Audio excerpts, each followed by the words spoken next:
Hello, students. Very good morning. Very warm welcome. देखिए students, आपकी जो बीए सेकेंड ईयर की हमने पोइम प्रीवियस क्लास में पढ़ी थी, tears idle tears. Technical problem की वजह से पहले हम इसको एक ही पार्ट में ख़त्म करने वाले थे, लेकिन कुछ टेक्निकल इश्यूज की वजह से हमें उस वीडियो को वहीं छोड़ना पड़ा। लेकिन उसके अंदर आप जो हमारी पोइम का इंट्रोडक्शन है उसको हम कंप्लीट कर चुके थे। सिर्फ हमारा टेक्स्ट बचा हुआ है, तो टेक्स्ट हमारा हम इस जो वीडियो के इस हाफ में हम उसको कंप्लीट करेंगे। ओके स्टूडेंट्स, तो उस वीडियो के अंदर आपने पोइम के बारे में पढ़ लिया था, और पोइट के बारे में तो ऑलरेडी मैं एक वीडियो अपलोड कर चुका हूँ आपके लिए। तो थोड़ा सा मैं फिर से रैपिडली रिपीट कर देता हूँ कि ये पोइम एक लिरिक पोइम है, और ये एक लंबी पोइम द प्रिंसेस का ही एक पार्ट है। उसके मिडल में एक ये सॉन्ग है, ये एक लिरिक सॉन्ग है, ब्लैंक वर्ड्स में लिखा गया है, सैड सॉन्ग है।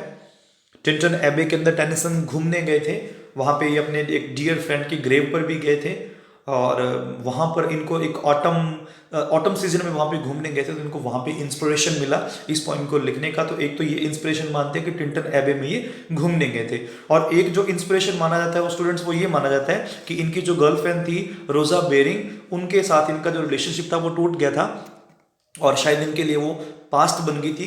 तो मतलब पास्ट का मतलब कि वो इनकी लाइफ में से चली गई थी, अब वो सिर्फ इनकी मेमोरीज के अंदर थी, बिटर मेमोरीज बन के रह गई थी। तो ऐसी कुछ हमें बैकग्राउंड से इंस्पिरेशन मिलती हैं कि टेनिसन ने इस पोइम को कंपोज किया। अब जो प्रिंसेस थी वो कब कंपोज की गई थी? 1847 के अंदर कंपोज की गई थी। ओके, टीयर्स आइडल टीयर्स, आंसू व्यर्थ के आंसू।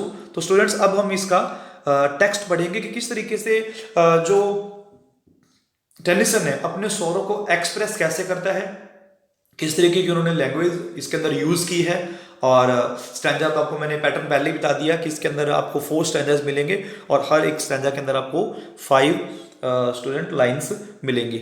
ओके, तो आइए हम शुरू करते हैं इस पोइम का टेक्स्ट। स्टूडेंट्स देखिए, from the very first line, tears idle tears, आंसू व्यर्थ में बहते हुए आंसू, I know not what they mean, मैं नहीं जानता कि इनका मतलब क्या है, इनका अर्थ क्या है। देखिए स्टूडेंट्स, बहुत बार हमारी लाइफ के अंदर ऐसी कंडीशंस आती हैं कि जब हम बहुत ज़्यादा चिंता में होते हैं या हम कुछ सोच रहे होते हैं, तो हमें इस बात का पता भी नहीं चलता और हमारी आंखों से आंसू निकल जाते हैं। तो ऐसा ही हो रहा है टेनिसन के साथ में। तो टेनिसन कहते हैं कि पता नहीं ये व्यर्थ के आंसू मेरी आंखों में क्यों आ गए, कहां से आ गए, और मुझे इनका मतलब नहीं पता। और फिर कहते हैं tears from the depth of some divine despair. और देखिए नेक्स्ट ही लाइन में शायद वो इसका आंसर दे रहे हैं कि शायद ये किसी बहुत गहरे, अब देखिए यहां पे डेप्थ का मतलब क्या है? गहरे, और डिवाइन डेस्पेयर का मतलब क्या होता है? निराशा होती है डेस्पेयर।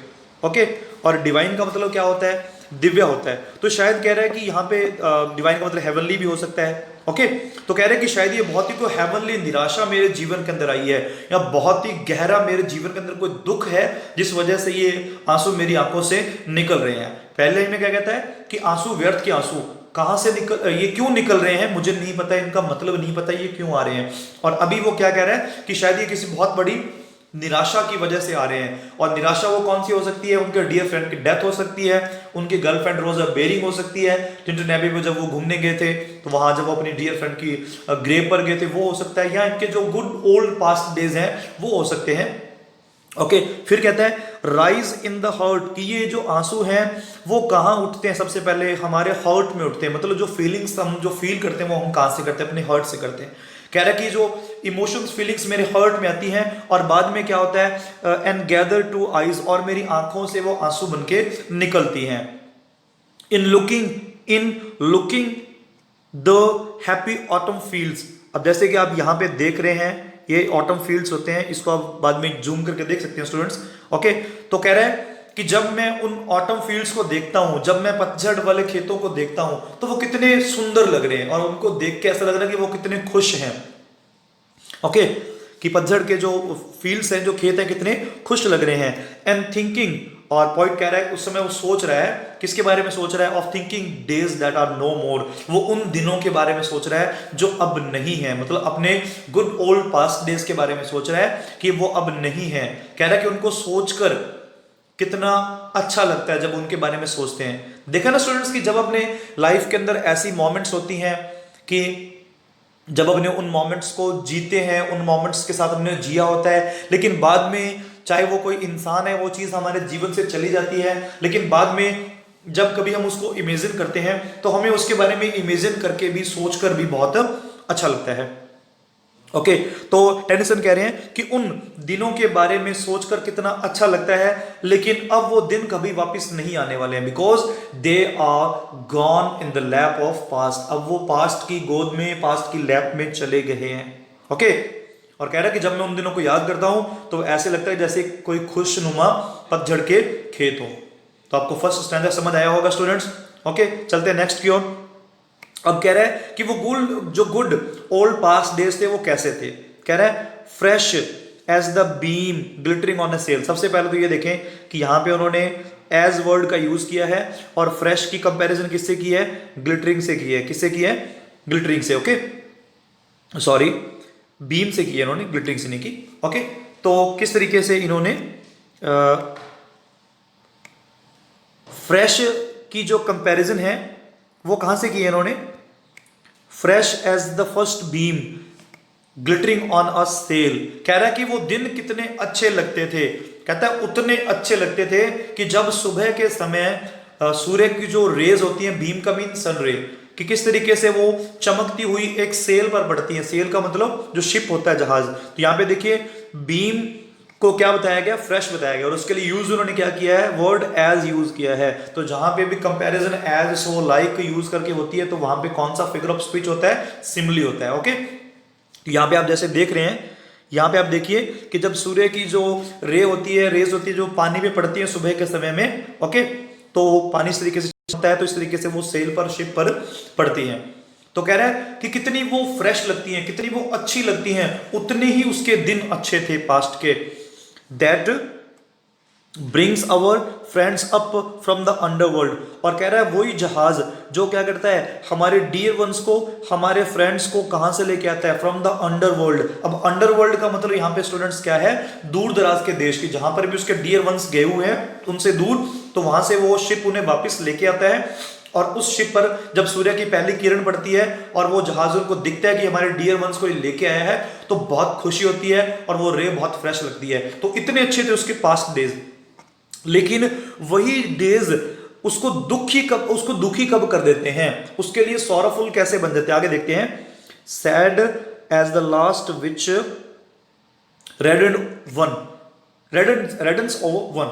अब कहता है कि वही जहाज पर जब सूर्य की जो रेस पड़ती है और उसको लाल कर देती हैं, तो वही दुख देने वाला बन जाता है। दुख देने वाला कब बनता है, that sinks with all we love below the words. Words का मतलब बैंक, किनारा, कि वही शिप जब वापस जा रहा होता है या हमारे किसी डियर वन को हमसे दूर ले जाता है और किनारे पर हमको दिखता है कि उस पर सूर्य की किरणें पड़ रही हैं और वो ऐसा लगता है कि बाद में सिंक हो जाता है, डूब जाता है, तो वही सूर्य की किरणें हमें बहुत दुख देने वाली लगती हैं, बहुत ही सैड लगती है हमें। तो यहां पे देखिए आप देख रहे हैं कि थॉट्स को कंट्रास्ट कर रहे हैं कि जब कोई डियर वंस को लेके आता है शिप, उस पर किरणें पड़ती है तो उसको बहुत अच्छा लगता है, लेकिन वही शिप जब सिंक करता है, किनारे पे चला जाता है, उसके डियर वंस को लेके जाता है, तो वही उस समय उसको बहुत दुखी कर देता है। So sad so fresh. अब यहां पे देखिए सैड भी कहा है और फ्रेश भी कहा है, तो इस लाइन के अंदर उन्होंने paradox figure of speech use किया है कि यहां पे वो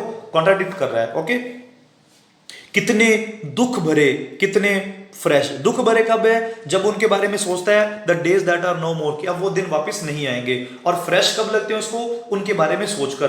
मैंने आपको पहले बताया कि जब हम अपने गुड ओल्ड पास्ट डेज के बारे में सोचते हैं तो हमें उनके बारे में सोचकर बड़ा अच्छा लगता है, लेकिन फिर हम दुखी हो जाते हैं क्योंकि वो चीज हमें मिल नहीं सकती, क्योंकि अब वो जा चुकी होती है। तो स्टूडेंट्स आपको अच्छे से इसके पहले 2 स्टैंडर्ड समझ आए होंगे। अब हम चलते हैं इसके लास्ट 2 स्टैंडर्ड्स की ओर। ओके, चलिए शुरू करते हैं। Sad and strange as in dark summer dance. Okay, dance. अब देखिए यहां पे पहली बात हुई है कि ये जो डॉन क्या होता है, सॉरी देखिए DAWN, डॉन, प्रभात का समय, यानी कि सुबह सुबह आपने देखा होगा ना कि जब एनवायरनमेंट के अंदर अभी सूर्य निकलता नहीं है लेकिन फिर भी रोशनी होती है, तो यहाँ पे आप देख रहे हैं, ओके, यहाँ पे आप इस तरीके से देख सकते हैं सुबह सुबह के समय में सूर्य भी पूरे तरीके से निकलता नहीं है लेकिन फिर भी रोशनी होती है। ओके, तो जब रोशनी होती है तो उस समय क्या होता है, डॉन होता है, उस समय प्रभात का समय होता है। ओके, तो कह रहा है कि सैड एंड स्ट्रेंज, कहता है कि वो दिन कितने अजीब थे, कितने दुख देने वाले थे। कौन से दिन? उन डार्क समर डॉन्स के अंदर, कि जब ग्रीष्म जब मतलब समर्स थी, जब गर्मियां थी, तो उसकी सुबह सुबह की जब प्रभात होती थी, ओके, तो उस प्रभात में वो क्या देखता है, the earliest pipe of half awaken birds, sorry, okay, यहां पे क्या देख रहे हैं, दोबारा फिर पढ़ते हैं स्लाइड को, the earliest pipe of half awaken birds. अब यहां पे आप देख रहे हैं कि किस तरीके से ये जो पक्षी होते हैं ना सुबह सुबह अधखुली आंखों के साथ नींद में, कह रहा है कि वो दिन कितने अजीब हैं, कितने वो दुख भरे हैं। वो उन गर्मियों की प्रभात के दिन जब सुबह सुबह क्या होता है, अधखुली आंखों से जो पक्षी हैं वो जागते हैं सुबह सुबह। ओके, कि अभी सूर्य नहीं निकला है फिर भी वो जाग उठते हैं और क्या करते हैं, वो क्या करते हैं, पाइप का मतलब कि उनके लिए वो गाना शुरू कर देते हैं। यहाँ पे अर्लीस्ट पाइप का मतलब है कि उनके लिए वो गाना शुरू कर देते हैं। किन के लिए गाना शुरू करते हैं? टू डाइंग ईयर्स, मरते हुए कानों के लिए, व्हेन अनटू डाइंग आईज, और मरती हुई आंखों के लिए। मतलब यहाँ पे आंखों का मरना और कानों का मरने का मतलब क्या है कि जब ह्यूमन बीइंग की डेथ होने वाली होती है समर की किसी प्रभात में, तो वो पक्षी उनके लिए आके गाना गाते हैं अपनी अधखुली आंखों से। ऐसा लगता है कि वो अभी वो नींद से उठे ही हैं। और क्या होता है, the casement slowly grows a glimmering square, और कह रहा है कि जो केसमेंट क्या होती है, विंडो, कहता है कि वो विंडो से क्या देखता है, स्लोली ग्रोज, वो विंडो जैसे ही वाइड ओपन होती है, खुलती है, तो बाहर से वो क्या आता है, उसके अंदर ग्लिमरिंग स्क्वेयर, एक प्रकाश आता है। ग्लिमरिंग मतलब चमकदार, उसके अंदर प्रकाश आता है। ओके, क्योंकि प्रभात के बाद ही तो सूर्य आता है ना, तो तब उसकी विंडो को कहता है खुलती है, और धीरे धीरे जो विंडो पूरी तरीके से किससे भर जाती है, उस ग्लिमरिंग स्क्वायर से भर जाती है। ओके, तो ये बता रहा है समर के समय में कि समर के दिन कैसे होते थे, उसने किस प्रकार की समर को देखा है। सो सैड सो स्ट्रेंज, वो दिन कितने अजीब थे, वो कितने दुख भरे थे। The days that are no more, अब वो दिन कभी नहीं आएंगे, वो दिन उसके जीवन में कभी नहीं आएंगे। मतलब ये सारी की सारी पास्ट मेमोरीज है इसकी, वो इनको जी चुका है। टेनिसन इन चीजों को स्पेंड कर चुका है, इन चीजों के साथ में अपने जीवन को स्पेंड कर चुका है, और अब वो उन चीजों को याद करता है। जैसे कि पहले उसने अपने को शिप वाला एग्जांपल दिया, फिर उसने अपने को बताया किस प्रकार से एक समर की प्रभात के समय में किस प्रकार से वो पक्षियों को देखता है कि वो अधखुली आंखों से गाना गाते हैं, किसके लिए, मरते हुए ह्यूमन बीइंग के लिए गाते हैं। और फिर उसकी विंडो खुलती है, जब सूर्य आता है तो प्रकाश से, लाइट से भर जाती है उसकी विंडो।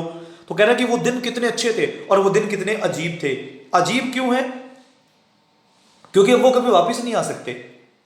ओके, तो स्टूडेंट्स यहां पे आपको क्लियरली इसका थर्ड स्टैंजा समझ आया होगा। अब अपने चलते हैं इसके लास्ट स्टैंजा की ओर से, जहां पर अपने को पता लगता है कि शायद जो इसका रिलेशनशिप था इसकी गर्लफ्रेंड के साथ में, रोजा बेरिंग के साथ में, तो उसको इसने रिफ्लेक्ट किया है फोर्थ स्टैंजा के अंदर। ओके, हालांकि क्लियरली उन्होंने अपनी जो गर्लफ्रेंड है उसका नेम तो मेंशन नहीं किया, लेकिन अपने को इसमें ऐसा समझ आता है। देखते हैं, आगे बढ़ते हैं। Dear as remembered kisses after death. Okay, अब कह रहा है कि वो दिन कितने ज्यादा प्रिय थे मेरे लिए, वो पास्ट डेज मेरे लिए बहुत प्यारे थे, और उनको याद करना किसके बराबर है, जिस प्रकार से कहता है कि किसी के बिलव्ड की डेथ हो जाती है और उसके डेथ के बाद में वो उसके किसेस को याद करता है। Dear as remembered kisses after death, कह रहा है कि जब कोई किसी से लव करता है, चाहे वो उसकी बिलव्ड है या चाहे उसका वो लवर है, जब उसकी डेथ हो जाती है तो वो डेथ के बाद जब उसके किसेस को याद करता है तो उसको कितनी खुशी मिलती है। तो कह रहा है उतना ही मुझे भी खुशी मिलती है अपने पुराने जो दिनों को याद करके। ओके, अपने पुराने दिनों को याद करके कहता है कि उसे बहुत खुशी मिलती है। And sweet as those by hopeless fancy feigned. अब देखिए, होपलेस फैंसी फेन का मतलब क्या है कि हम ऐसी कोरी कल्पना करते हैं जिसको मिलने की हमें कोई होप नहीं होती। फैंसी फेन का मतलब क्या है? फैंसी का भी यहाँ पे कल्पना, फेन का मतलब क्या होता है कि जो हमें चीज मिल ही नहीं सकती। ठीक है, तो कह रहे हैं कि लेकिन वो सिर्फ हमारे लिए क्या होती है, होपलेस इमेजिनेशन होती है कि जिसको मिलने की हमें कोई उम्मीद नहीं है। हालांकि उसके बारे में सोच के कल्पना करके हमें बहुत अच्छा लगता है। And sweet as those by hopeless fancy feigned, कि जब अपने उसके बारे में कल्पना करते हैं, जब उसके बारे में अपने सोचते हैं, अपने पास्ट में चले जाते हैं और अपने बिलव के बारे में याद करते हैं या अपने लवर के बारे में याद करते हैं तो बड़ा अच्छा लगता है। लेकिन वो कल्पना सिर्फ सोचने के लिए अच्छी है, सोचने के लिए बहुत स्वीट लगती है, लेकिन वास्तविकता से बहुत दूर है, क्योंकि वो हमें वापस कभी नहीं मिल सकती। क्यों नहीं मिल सकती? On lips that are for others, क्योंकि जब किसी की डेथ हो जाती है, अगर लवर की डेथ होगी तो बिलव्ड किसी और के साथ रिलेशनशिप में चली जाएगी, और अगर बिलव्ड की डेथ हो जाती है तो लवर किसी और के साथ रिलेशनशिप में चला जाएगा, तो उसके जो लिप्स हैं वो किसी दूसरे को सर्व करेंगे। Okay, deep as love, deep as first love, कहता कि वो दिन कितने अच्छे हैं, उनके बारे में सोच के ऐसा लगता है कि जैसा जब अपने को फर्स्ट टाइम लव होता है ना, डीप एज फर्स्ट लव, कि जब किसी इंसान के जीवन में उसको पहली बार लव होता है तो उसको कितनी अच्छी फीलिंग्स आती हैं, कितना उसको अच्छा लगता है। तो पॉइंट कहता है कि मुझे अपने पुराने दिनों के बारे में सोच के उतना ही अच्छा लगता है जैसे कि मेरे को फर्स्ट टाइम लव हुआ है, ऐसा लगता है। And while with all regret, लेकिन सारी चीजों पर सिर्फ पछतावा होता है। रेग्रेट कर सकते हैं सारी चीजों के बारे में, हम क्या कर सकते हैं? रेग्रेट कर सकते हैं, पछतावा कर सकते हैं। क्यों कर सकते हैं? क्योंकि वो चीजें वापस नहीं मिलने वाली। O death in life, the days that are no more. फिर से देखिए, डेथ इन लाइफ, लाइफ में डेथ नहीं हो सकती, फिर से पैराडॉक्स है। O death in life, okay, तो कह रहा है कि ऐसे लगता है कि वो चीज हमें, हमारे लिए जो मतलब मेरी लाइफ थी, लेकिन वही जब मेरे जीवन से चली गई तो ऐसा लगता है कि मुझे लाइफ में ही वो डेथ दे के चली गई। The days that are no more, वो अच्छे दिन अब नहीं आने वाले, क्योंकि वो दिन कहाँ जा चुके हैं? पास्ट में जा चुके हैं। तो यहाँ पे एक बहुत ही अच्छी इमेजरी यूज की है टेनिसन ने। One of my favourite point में ये आप देखिए कि टेनिसन ने कैसी इमेजरी यूज की है। आप इस पोइम को पढ़िए, अपनी आंखें बंद करो, अब चले जाओ उसके थॉट्स की ओर। क्या कहता है वो? कि जिस प्रकार से वो जहाज पर सूर्य की रोशनी को पड़ता हुआ देखता है, जहाज को डूबता हुआ दिखाता है, पतझड़ के खेत दिखाता है, अधखुली आंखों से पक्षियों को, तो क्या आपके दिमाग में स्टूडेंट्स वो इमेजरी आती है ना? ऐसा लगता है कि हमारे सामने बिल्कुल वो सारी चीजें प्रेजेंट हैं। ओके, तो बहुत ही इफेक्टिव इमेजरी के साथ इन्होंने इस पोइम को कंपोज किया है, and one of the most beautiful poems ever. बहुत अच्छी पोइम्स हैं। दैट इज वाई कि इसके बारे में क्या कहा जाता है कि टेनिसन को अपनी लैंग्वेज पे क्या थी? मास्टरी थी। ये लैंग्वेज पर बहुत कंट्रोल है इनका। बहुत अच्छा इन्होंने इस पॉइंट को कंपोज किया है, और आई होप कि आपको बहुत अच्छा समझ भी आया होगा। आप इस वीडियो को 1 से 2 बार देखें, और जो इंपॉर्टेंट चीजें लग रही हैं आप उनको नोट्स भी बनाएं। ओके स्टूडेंट्स, तो मिलते हैं हमारी नेक्स्ट पॉइंट के साथ, हमारे नेक्स्ट चैप्टर के साथ। Till then, thanks for watching, have a great time.